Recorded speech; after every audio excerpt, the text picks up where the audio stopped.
Waalaikumsalam warahmatullahi wabarakatuh.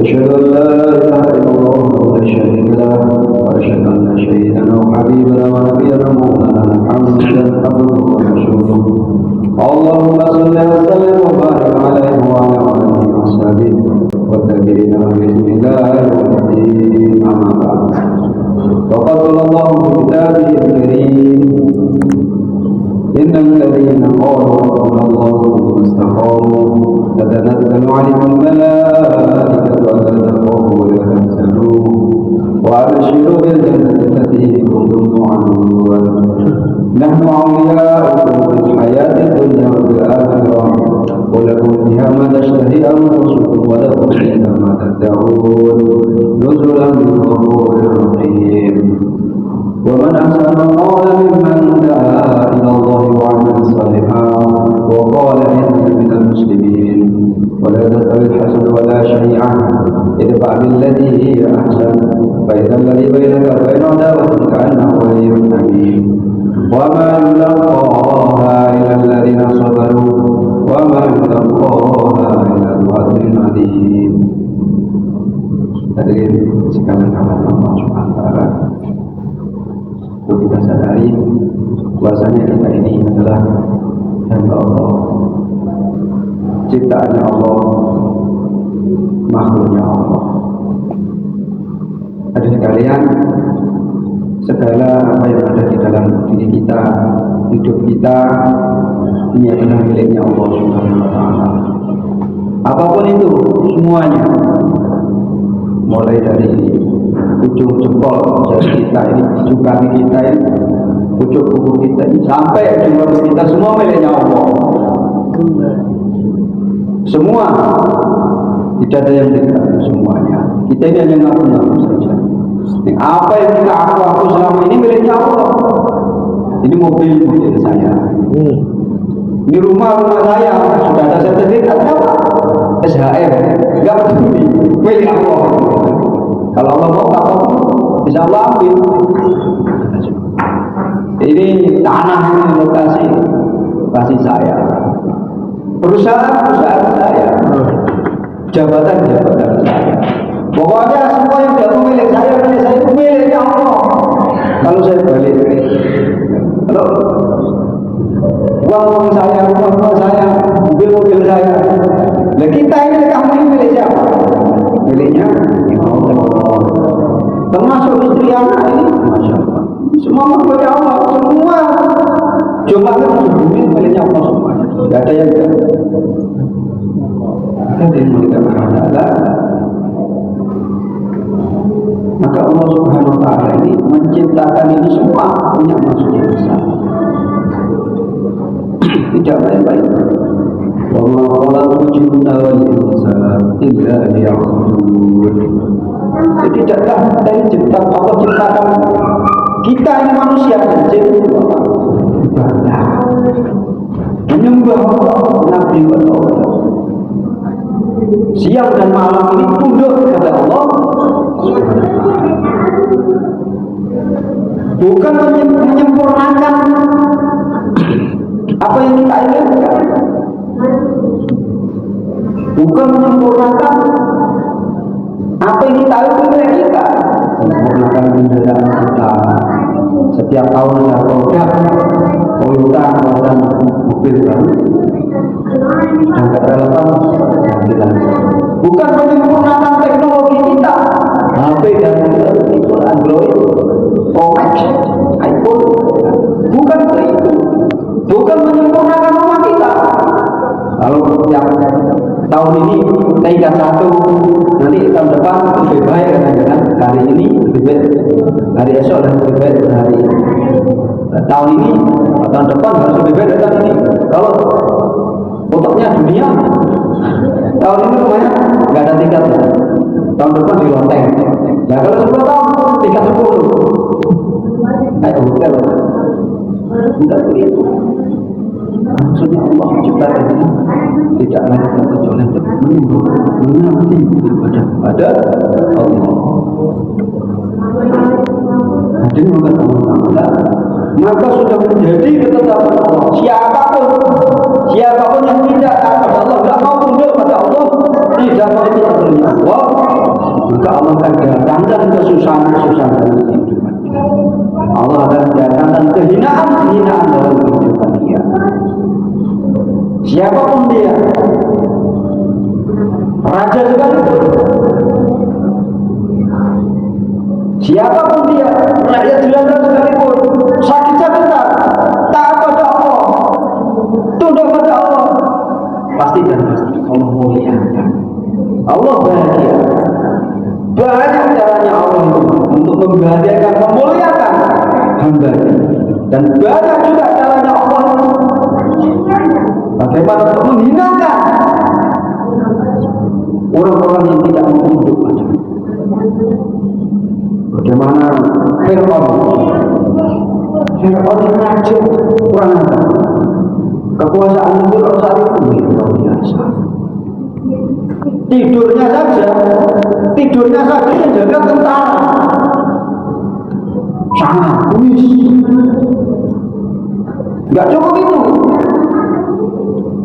Tidurnya bukan hanya tentara manusia yang jaga, singa-singa yang buas juga itu jaga. Tidurnya tok itu. Nah, apalagi meleknya, Pak. Tapi itu bukan hal yang sulit buat Allah untuk menyengsarakan manusia-manusia yang tidak tunduk.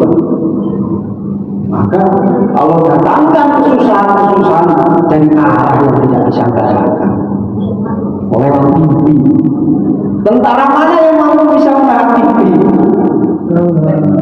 Pasukan mana yang bisa menghadang mimpi? Mimpinya itu kelihatannya sepele.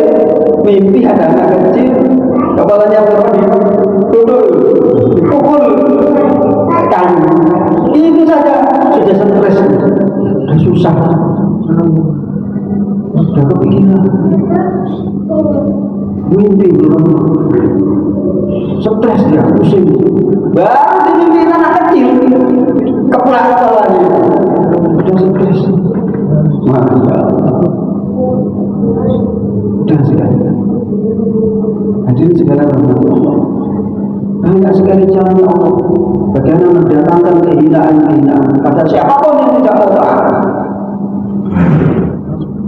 Maka begitu pun Allah Subhanahu wa ta'ala begitu mudah sekali bagaimana mendatangkan kemuliaan pada siapapun itu yang taat, yang tunduk. Bagaimana ketika yang mulia berbeda Muhammad SAW datang kepada Abu Bakar, datang kepada orang-orang yang saat itu para sahabat pertama kali Islam, ucapkanlah banyak sukses, jaya. Maka Sayyidina Abu Bakar masih tinggal mengucapkan. Setelah itu Sayyidina Abu Bakar mengucapkan dan menyampaikan, menyerukan kepada manusia saja, kepada orang-orang tersebut. Wahai orang-orang, wahai manusia, wahai ucapan ya Allah. Maka seketika itu dikebuki bonus. Saya tidak Bakar, setelah itu sudah bilang untuk media datang orang. Ya Yunus, la ilaha illallah, ucapkan la ilaha sukses. Cara lebih sukses dari mana? Habis mengucapkan seret-seret bukit. Ya. Habis mengucapkan bukit bukan semua. Itu sukses dari mana? Tapi itulah suara. Udah dikebukin, pingsan, besok ucapkan lagi, teriak-teriak terus.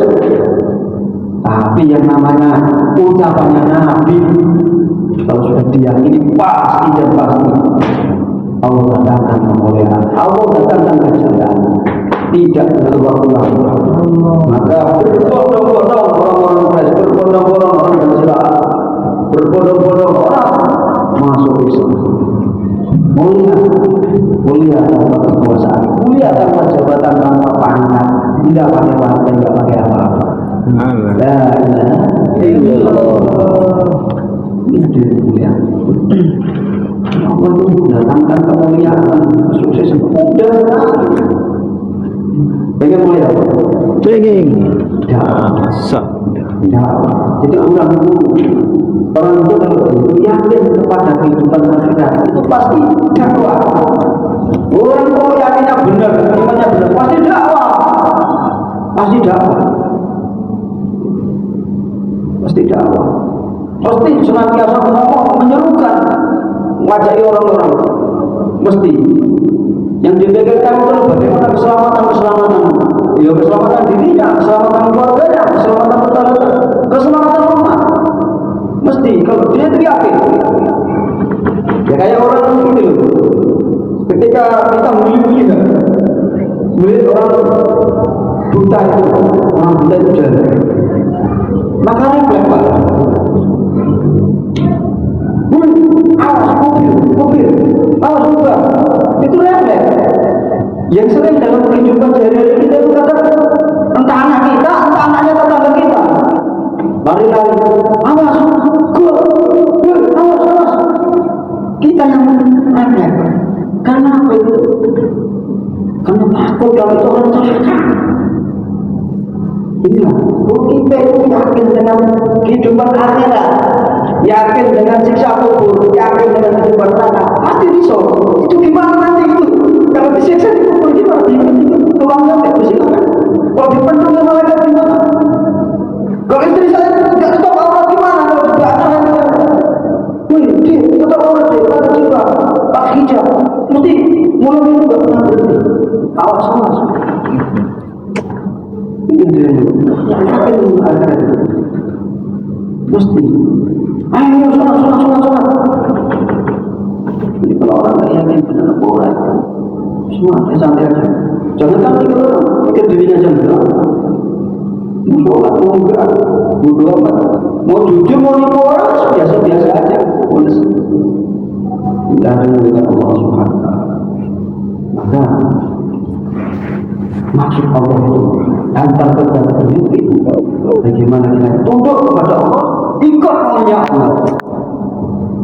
Dan yang kedua adalah bagaimana kita ini sebagai umat Rasulullah Sallallahu Alaihi Wasallam, sebagai pengikut yang mulia dari Nabi Muhammad Sallallahu Alaihi Wasallam, mempunyai tugas, mempunyai tanggung jawab sama seperti tanggung jawab Nabi-Nya. Apa? Jadi yang mulia, maka hari ini kalau dikatakan, disampaikan bahwasanya yang mulia bagi Nabi Muhammad SAW adalah Nabi akhir. Khotam Nabi, tidak ada Nabi lagi. Kalau ada orang ngaku-ngaku Nabi, itu sesat. Kalau ada orang-orang Nabi, walaupun dia ini bisa terbang, bisa jalan di atas air, sesat. Enggak ada Nabi lagi kok. Pasti saya yakin mau ngaji di mana pun pasti sama. Pintu kenabian sudah ditutup. Tadi yang melihat. Tapi kalau terjadi kenabian ini tidak pernah ditutup sampai nanti dunia kiamat. Allah. Kalau jadi nabi ini, ya kalian tadi sampaikan. Kalau dikatakan nabi ini nabi akhir, pasti semua setuju, semua sepaham. Tapi kalau dia kerja kenabian ini belum berakhir, ya nanti dulu. Seperti itu orang naik angkot, naik bis, bisnya mogok, penumpang udah di atas. Di mana nih? Nggak jalan tadi. Mogok. Ya udah, dorong. Saya ini kan sopir, masuk ke dorong. Ya penumpang lah. Ya saya penumpang. Saya naik bayar kok itu dorong. Terus gimana? Gimana itu dorong? Bukan, saya naik tugas saya cari penumpang, narikin katis, dari duit, bukan dorong. Ya terus siapa? Dorong, tak tolong bang, dorong bang. Dan ngapain? Pengen aja dorong. Saya kan sibuk, saya punya kerjaan dorong apa? Akhirnya nggak ada dorong-dorong, nggak jalan-jalan. Saya kan pedagang, saya kan jualan, saya kan orang, nggak bisa nggak ada waktu yang dorong-dorong itu. Itulah agama. Bisa saya sibuk di kantor, tak sampai jam 12. Saya nggak bisa, ada reuni sebenarnya. Itu nggak ada reuni. Akhirnya semua turun. Juga saya dorong bareng-bareng. Sudah didorong, kok nggak jalan-jalan? Nggak dorong lagi, tetap nggak jalan. Setelah dicek, ya benar, posisinya mendorong tapi tidak sungguh-sungguh dorongnya. Cuma dipegang di badan mobil yang kuat. 50 orang pegang ini dorong, dia nggak jalan-jalan. Inilah agama. Boleh saya senang. Jauh waktu 3 hari, 4 bulan, 1 tahun bagus. Tapi nggak pernah Allah Akbar. Saya ikut mengerjakan saja. Sikat saja. Yang penting datang kalau berkah. Penting kalau berkah.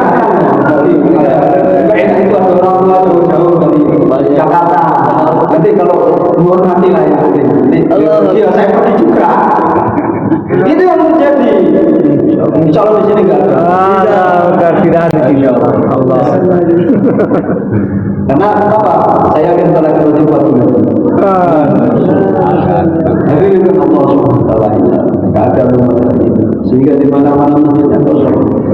Ya. Hadirin mulia, maka yang penting sekarang adalah bagaimana membangun dengan semua diawali dengan risau. Hadirin mulia, segala sesuatu itu kalau dirisau berawal dari risau. Pak Bibi itu risau dulu. Risau. Dari risau akhirnya gerak jadi pesawat. Dinikmati bisa untuk haji utama. Hari mereka Allah Subhanahu Wa Taala. Maka orang-orang dahulu itu risaunya tinggi, risaunya tinggi. Karena Nabi kita juga risaukan umat. Risaunya Nabi itu bukan hanya orang Mekah saja, tapi seluruh dunia risau. Pikirnya Nabi seluruh alam, sehingga para sahabat itu paham. Ini sahabat ada yang pergi ke Maroko, pergi ke Mesir, sahabat pergi ke Baghdad, sahabat ada yang nyebrang sampai ke Pakistan sana. Masya Allah. Bahkan yang bawa Islam sampai ke Pakistan ini adalah cucunya atau orang-orang yang dulu melempari Nabi di bawah. Namun bekas datang ke Pakistan. Allah. Umur berapa? 19 tahun Pak. 19 tahun Abi. Anak sekarang 19 tahun bisa apa tuh Pak? 19 tahun di sini loh. Bahkan dia diyakin. Katakan masih. 19 tahun masih mabar, masih main Free Fire. Ironisnya umur 40 masih main gadget Free Fire di mabar. 19 tahun Pak, sudah mengislamkan satu bangsa, mengislamkan satu negara. Dulu Pakistan sama kayak modelnya di Jawa Hindu datang Islam dengan risau. Sunan Ampel datang ke Jawa umur berapa? 17 tahun mengislamkan tanah Jawa. Sekarang 17 tahun bisa 17 tahun. Masya Allah. Dahulu bagaimana Nabi sahabat merisaukan membangun keluarganya dengan agama, sehingga hari-hari dicekoki agama. Anak-anaknya, pamannya, bibinya, pembantunya, tukang kebunnya bicaranya agama, isinya agama. Bangun tidur mereka, mau tidur mereka. Dan anak sekarang bangun tidur kita didoktrin dunia toh masih dalam perut kasih bunyi-bunyi musik. baru belajar ngomong, diajari ngomong. Uang. Ayah, uang, jen. Ini cekoi, bapaknya yang cekoi. Kalau nggak bapaknya, maknya udah itu.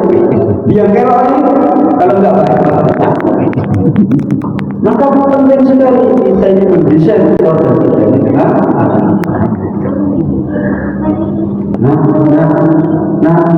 jangan Allah, ayah, Allah, ajarkan kepada yang nggak punya anak bayi kan, kalau sudah terlanjur ya sudah. Kalau mau bikin lagi ya sudah. Oh ya, buat lagi. Bukan asli, bukan. Hadirin sekalian, kita membangun kehidupan ini dengan agama. Hiasi rumah kita ini dengan agama, bukan dengan kunci-kunci. Bukan dengan tempel-tempel. Apakah boleh? Ya boleh aja, saudara. Tapi ruhnya itu dengan agama, bukan dengan kaligrafi. Iman itu letaknya di dalam hati kita. Ada prosesnya dengan mujahadah. Itu hakikat iman. Kalau masih kaligrafi dicoret-coret itu tulisan iman. Tulisan Allah, tulisan ayat Al-Quran. Kalau sahabat, Quran sudah berjalan. Maka penting kita ini bagaimana mendesain keluarga kita ini, membangun keluarga kita dengan agama. Mulai dari bangun tidur sampai mau tidur. Ya insya Allah. Mau tidur terpaksa dengan taklim. Itu caranya kok ini Pak. Mati dulu TV-nya, mati dulu YouTube-nya, TikTok-nya, mati dulu semua. Apa yang kurangin, bila dulu pretelin. Kasihlah satu hadis dua hadis, tidak perlu. Kan kita ngamalkan agama sesuai dengan tingkat kemampuan kita. Mudah kan ada yang dipersulit. Kalau kita urusan dunia kerjakan aja dari yang mudah-mudah. Dari yang mudah-mudah. Kita kan sudah diajari oleh orang-orang tua kita. Dan dakwah ini kan diajar dari yang mudah. Ya kan? Dari tahap pelajar sampai 1 hari. Ya. Kemudian sudah jadi injak ke dewasa, lulus sekolah 3 hari. Ini tahapan Pak. Enggak langsung aja 4 bulan enggak. Walaupun tasbih 4 bulan tetap ditafakkur. Itu tertib. Biar enggak overdosis. Taklim juga seperti itu, diajarkan. Semampunya, jangan dipaksakan isinya.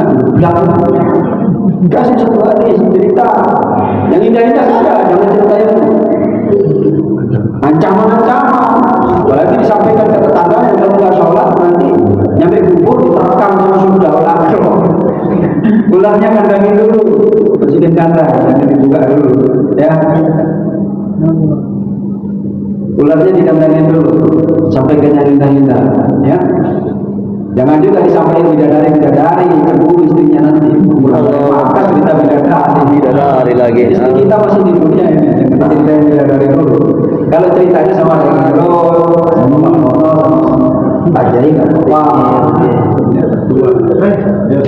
Bidadari. Harus dilihat. Ceritakan bagaimana mujahadah perjuangannya para sahabat.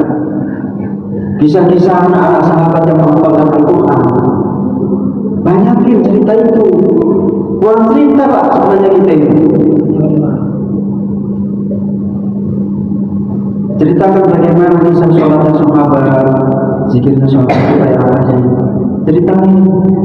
Pulang dari markas ini kalau nggak itikaf ceritain. Jangan pulang dari markas cerita ada tabrakan yang besar baru. Susah. Pulang dari markas gimana? Apa oleh-oleh dari markas? Ini uangnya asin, pedes, karena nggak suka pedes ya. Dari mana sudah cerita kok pedes, mules. Ya, soalnya bayarnya tidur. Ketika bayar tidur makanya bangun-bangun makanan sudah di depan makan berdesak akhirnya mules. Oleh-olehnya mules dari makan. Ini kalau bayar jangan tidur, kalau bayar cukup bisa melihat ketika berapa ya. Jadi yang melihat Allah Ta'ala, maka penting kita ini merisaukan, memikirkan bagaimana di dalam kehidupan kita, keluarga kita ini hidup agama. Kalau kita ini sudah susah payah didik anak kita, didik istri kita. Kok kalau di lingkungan kita ini gak sehat, gak belum anak kita.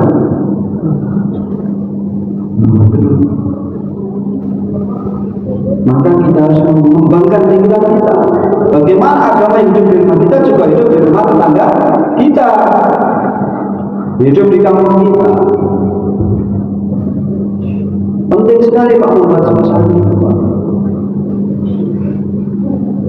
Karena suasana itu penting sekali. Maka bagaimana orang tua kita ini mendidik kita, membina kita, mengajari kita untuk membuat suasana bukan hanya di rumah tapi juga di kampung kita. Buktinya apa? Berjauh satu, berjauh jam. Itu sebagai bentuk kita membuat suasana. Kok gak ada suasana ya? Jangan kita gak kuat amal itu. Kita gak amalkan nasihat orang tua kita. Maka penting kita membuat 2,5 jam. Sedia insya Allah. Tangi tetangga kita, teman kita. Sambung hati. Kalau kita ada sebenarnya nggak ada orang kita hidupnya hancur, sholat, pilih. Nah, cita-cita kalau dia jadi bangga kalau ada nggak ada. Kamu Mas cita-cita dia preman pasar ada nggak ada. Semuanya pengen jadi kiai ya. Saya pengen jadi gubernur, mesti begitu. Tapi kok ada juga orang begitu di lingkungan kita. Dipastikan agama tidak berjalan. Kalaupun ada seperti mobil rusak tadi, ada mobilnya, tapi rusak nggak jalan.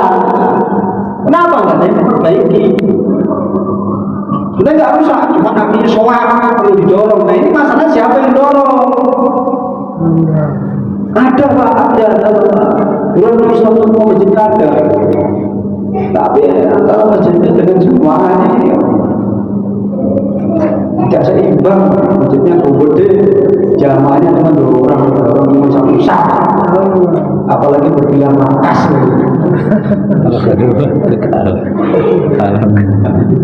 Maka penting membuat suasana 2,5 jam. Kok dosanya apa? Tambah lagi jauh satu, bersedia jauh. Tanamkan di dalam hati kita. Ini kerja saya, bukan kerja kami, bukan kerja kita. Yang lain bantu, namanya bantu ya sudah. Gak ada teman jalan, gak ada si A, si B, si D jalan. Kita kerja. Insya Allah kerja namanya kerja ya harusnya buat diri kita. Saya yang butuh. Ini kebutuhan saya. Ya kebutuhan dia, kebutuhan akhirat juga. Kayak orang PLN itu nggak peduli siapa saja didatangi. Mau orang yang celaka, datangi. Mau raja, datangi. Gubernur didatangi. Berani sekali kamu datang saya. Saya preman, nggak peduli. Mau preman tapi kalau bayar listrik, kok kamu berani datang saya? Saya gubernur. Saya ini petugas apa? Walaupun gubernur bapak bayar listrik, Pak. Saya ini kerja, soalnya kalau nggak bisa nggak gajian. Sama kita itu dai. Berani sekali kamu datangin saya. Ya saya ini dai Pak, saya itu perintahkan untuk ngajak bapak. Tak ngomong ngajak sholat. Itu saja maksudnya. Bersedia insya Allah. Bukan suruh ceramah kayak gini, bukan. Ya kan? Suruh datang saja. 4 bulan. Pak, ada enggak? Insya Allah sama-sama masjid. Itu toh. Datang. Gak bisa ngaji, sama saya juga bisa ngaji Pak. Program juga sama.